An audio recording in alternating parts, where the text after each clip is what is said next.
Aproximadamente há um mês, o governo americano, a administração Trump, enviou uma carta ao ministro Alexandre de Moraes via Departamento de Justiça dos Estados Unidos, o órgão mais importante dessa administração. Na carta, os ministros, na carta, a mensagem dizia ao ministro que o que ele estava fazendo era errado e que teria consequências, ou seja, perseguir empresas e cidadãos americanos em solos americanos ou em outro qualquer lugar do mundo. Essa carta ela veio ao conhecimento do público através de um furo de reportagem do New York Times, que se encontra de posse desta mensagem original. Olha só, senhoras e senhores. O ministro Alexandre de Moraes, ele violou a soberania americana. E isso é muito, mas muito grave.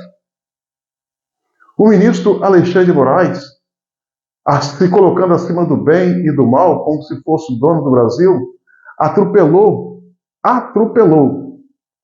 acordos internacionais entre Brasil e Estados Unidos. Isso também é muito grave.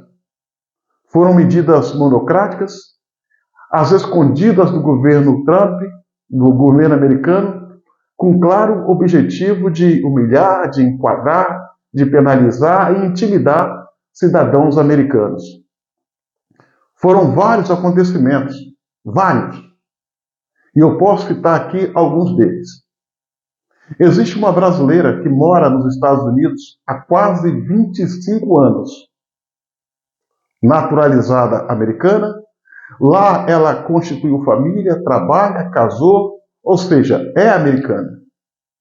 Essa cidadã americana foi em suas redes sociais e fez um comentário, uma crítica ao ministro Alexandre de Moraes. E essa crítica foi feita lá nos Estados Unidos, nas redes sociais lá nos Estados Unidos. Não sabemos como ele teve conhecimento dessa crítica, resolveu de uma forma atabalhoada, burlando os trâmites legais, decretar a prisão dessa cidadã americana, sem passar pelos trâmites legais. Departamento de Estado americano, via o Ministério da Justiça brasileiro. Simplesmente deu na cabeça, ele decretou a prisão de uma cidadã americana. Nesta mesma esteira, ele mandou um e-mail, acredite senhores, para o CEO da plataforma Rumble, exigindo da plataforma que enviasse os dados do jornalista brasileiro autoexilado nos Estados Unidos, Alan dos Santos. Caso não fizesse, aplicaria a multa lá nos Estados Unidos.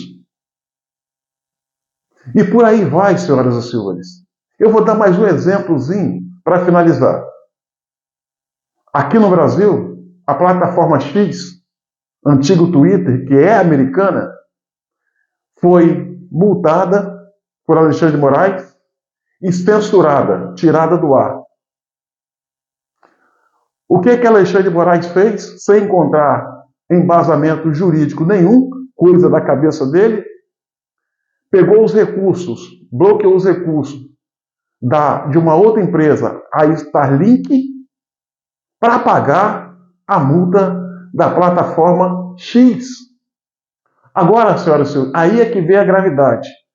A plataforma X e a Starlink pertencem a Elon Musk.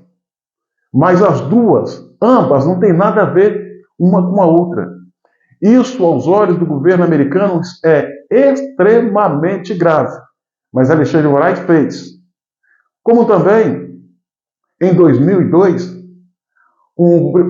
Jason Miller, o ex-assessor e conselheiro de Donald Trump, veio aqui no Brasil para um evento dos conservadores, CPAC. Quando ele estava voltando para os Estados Unidos, a Polícia Federal o reteve no aeroporto por 6 horas, querendo prendê-lo e fazendo um interrogatório patético e pueril, por ordem do ministro Alexandre de Moraes, querendo saber quem financiou a vinda dele, o que ele veio fazer aqui, quem estava por trás, para que ele estava prestando serviço.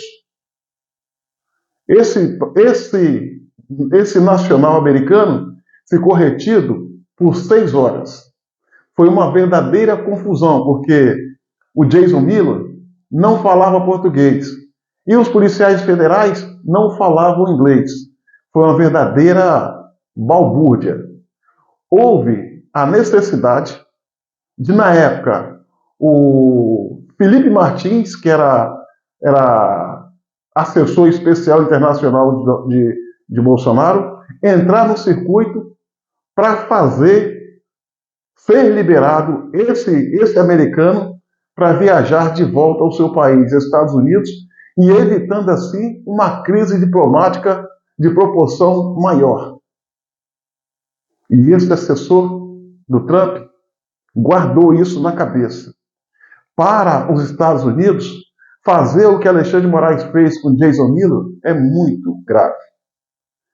Senhoras e senhores, é um conjunto de arbitrariedade, é um conjunto de arroubos autoritários, é o atropelar da soberania americana pelo ministro Alexandre de Moraes. E por essa razão a carta foi bem clara, a mensagem.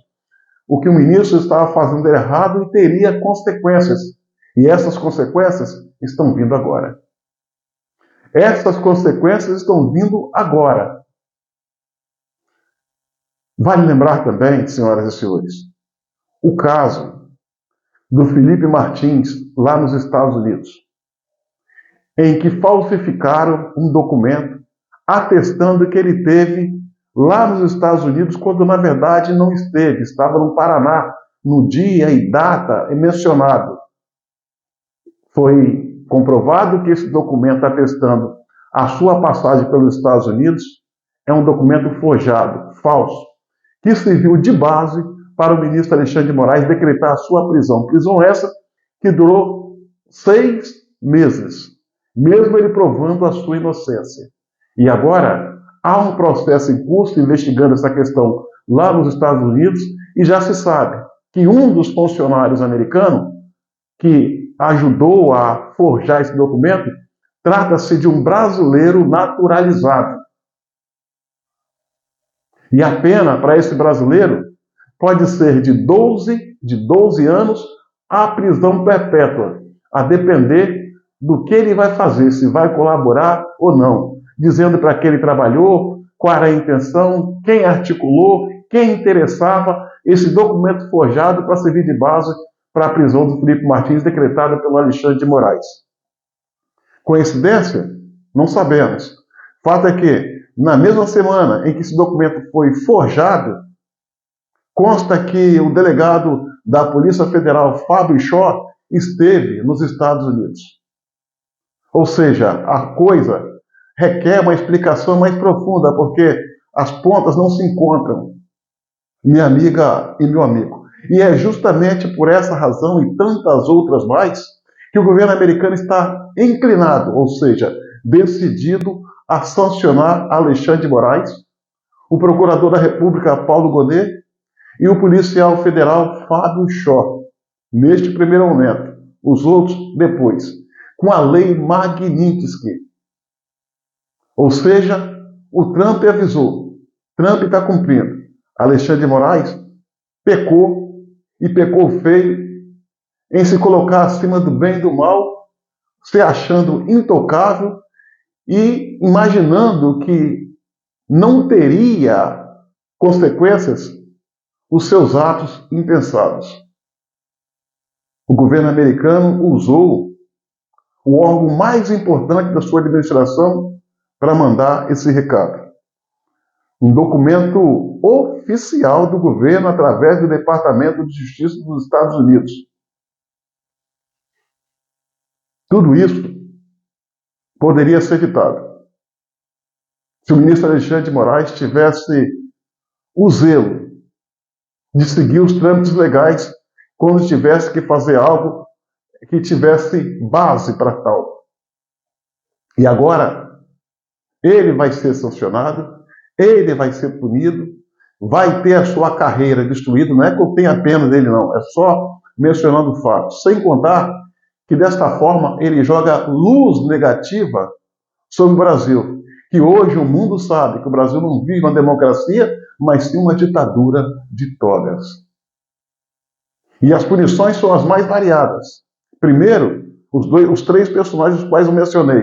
Alexandre de Moraes, ministro, Fábio Chor, delegado, e Paulo Gonet, procurador-geral da República. A segunda rodada vai abarcar as esposas de ministros do Supremo Tribunal Federal que tem escritório de advocacia que defende causas em parceria com o Supremo Tribunal Federal e até fora dos Estados Unidos. Ou seja, o que a gente está vendo é o começo do fim da tirania do ministro Alexandre de Moraes. É o começo do fim da ditadura de togas. É o começo do arruinar do castelo do sistema, que aos poucos vai derreter e ir ao chão, para o bem do Brasil.